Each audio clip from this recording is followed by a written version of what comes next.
Hello and welcome back to Talking Europe. My guest is the Foreign Minister of Georgia, Mikheil Janelidze. In many ways, his is a classic post-Soviet profile. He's multilingual, steeped in the ways of international business, a graduate of a French business school, and firmly pro-European. And like many top Georgian officials, he's young. He became the country's senior diplomat at just 34 years of age in December 2015. Minister, welcome to the program.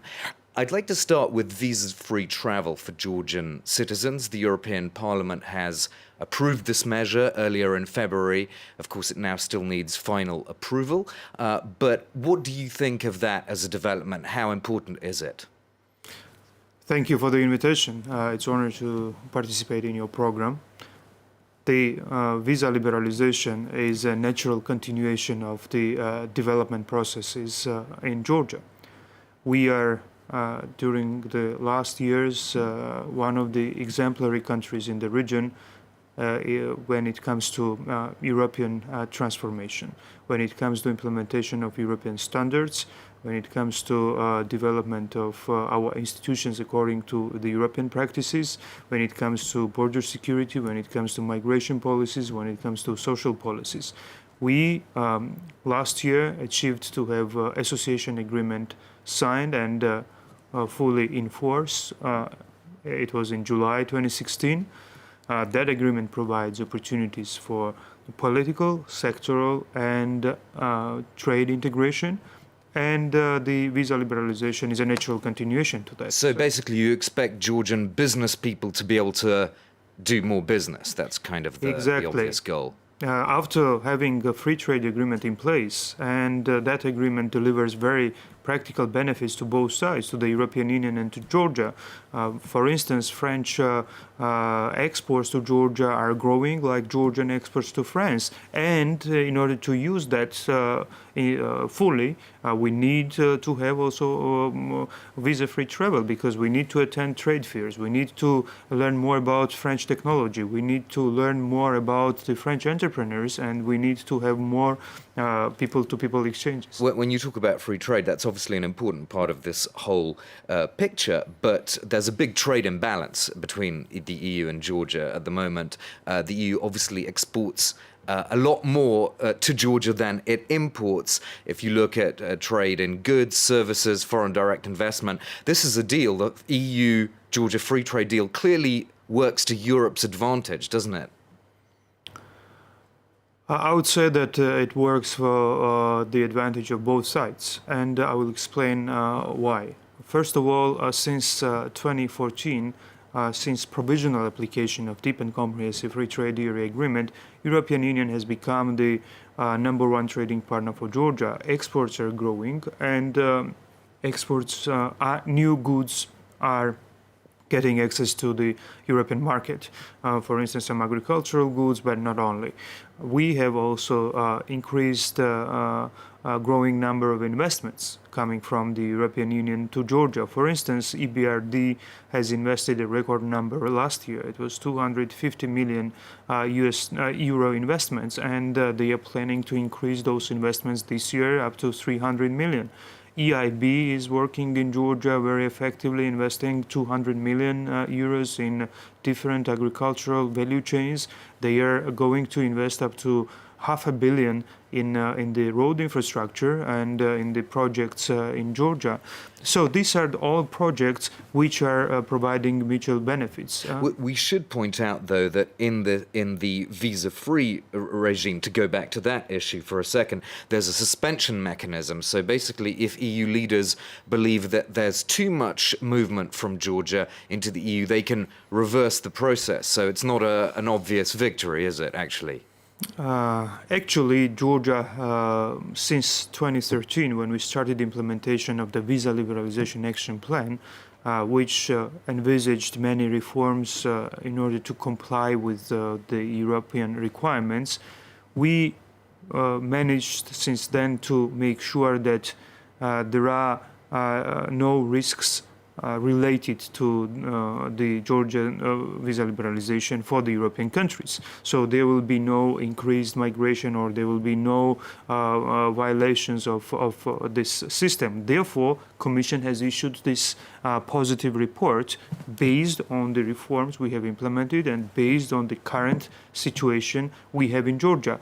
But still, we know that there should be a safeguard clause. There should be confidence in the European member states that if something wrong happens, if there is still a violation of the major rules, then European member states should have the power to reverse this decision. And therefore, we have been always very actively involved in achieving the results based on the mutual interests of the member states and Georgia.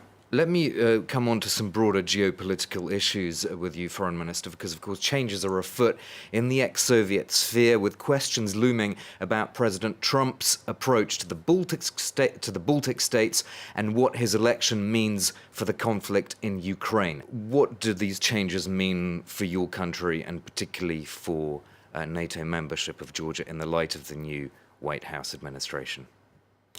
What we are hearing from and listening to is all about making NATO even stronger and about commitments of the members of the alliance, financial contribution, and having the level of engagement with NATO which is required under the obligations of the alliance.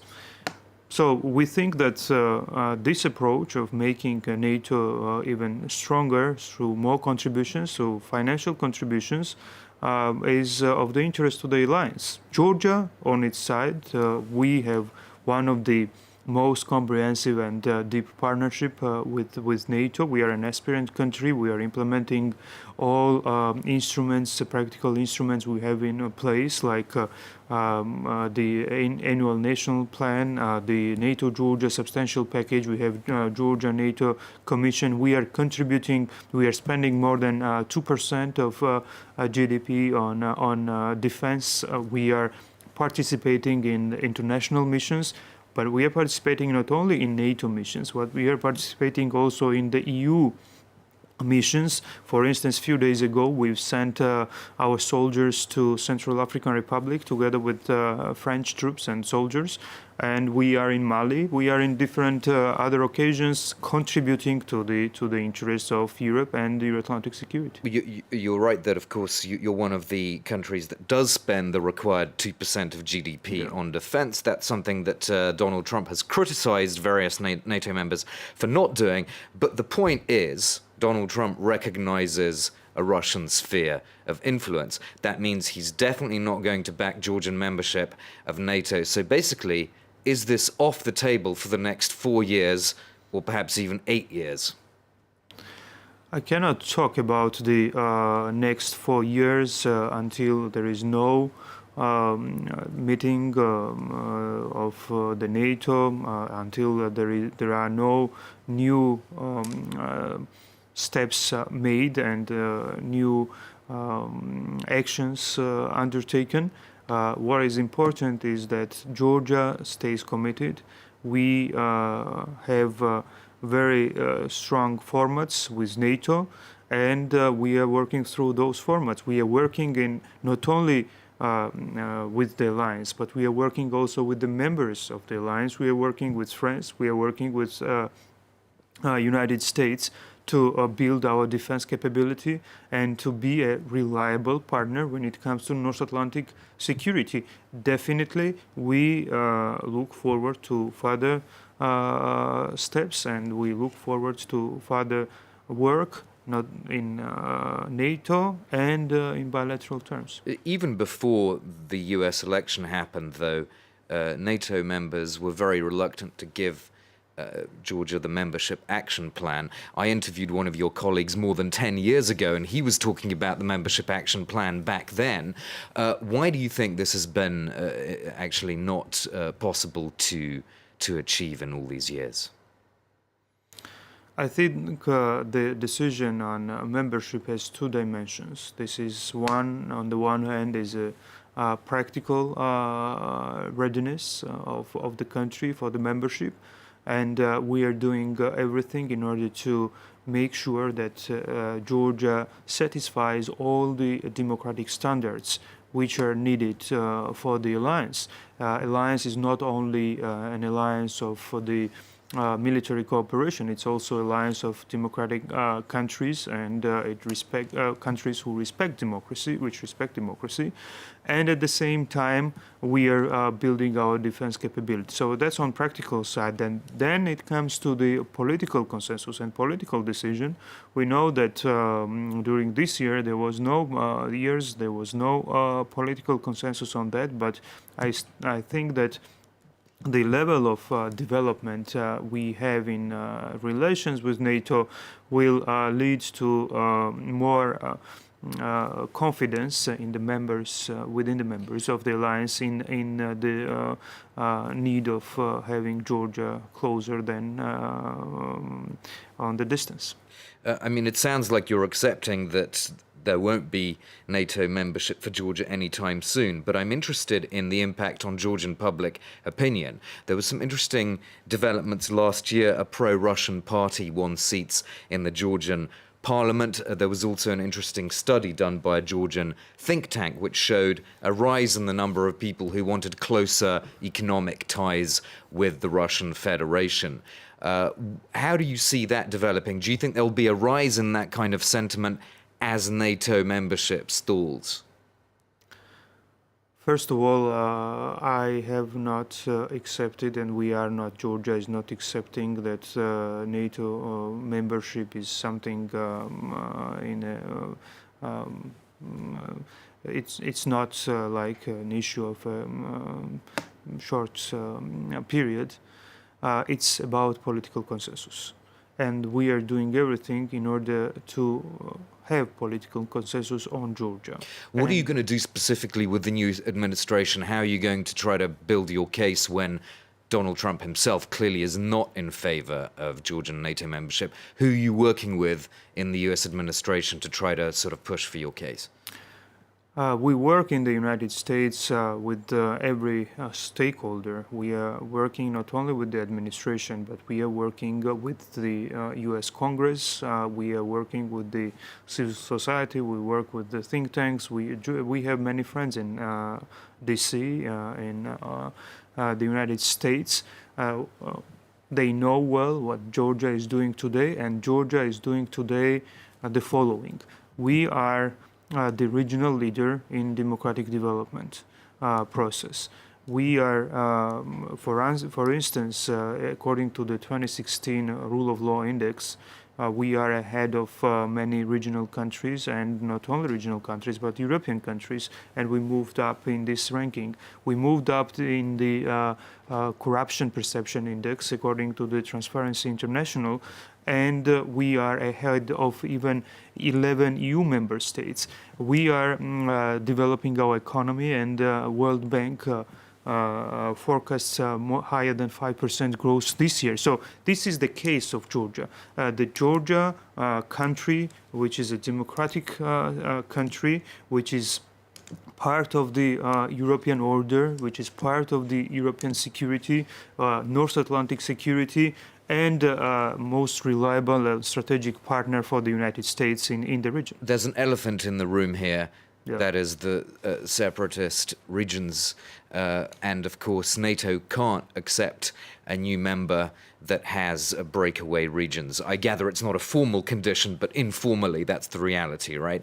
And I know that recently the Georgian government tried to entice the people of Abkhazia and South Ossetia by offering them visa-free travel into the EU if they took Georgian passports, but there doesn't seem to be much appetite for that. They do seem to be quite entrenched in a different sort of direction and not wanting to go back to what used to be the situation in before the war.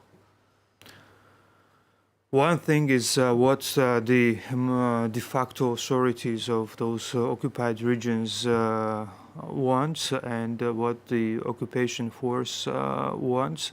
And another is what the people living in the occupied territories feel and what are their views and interests.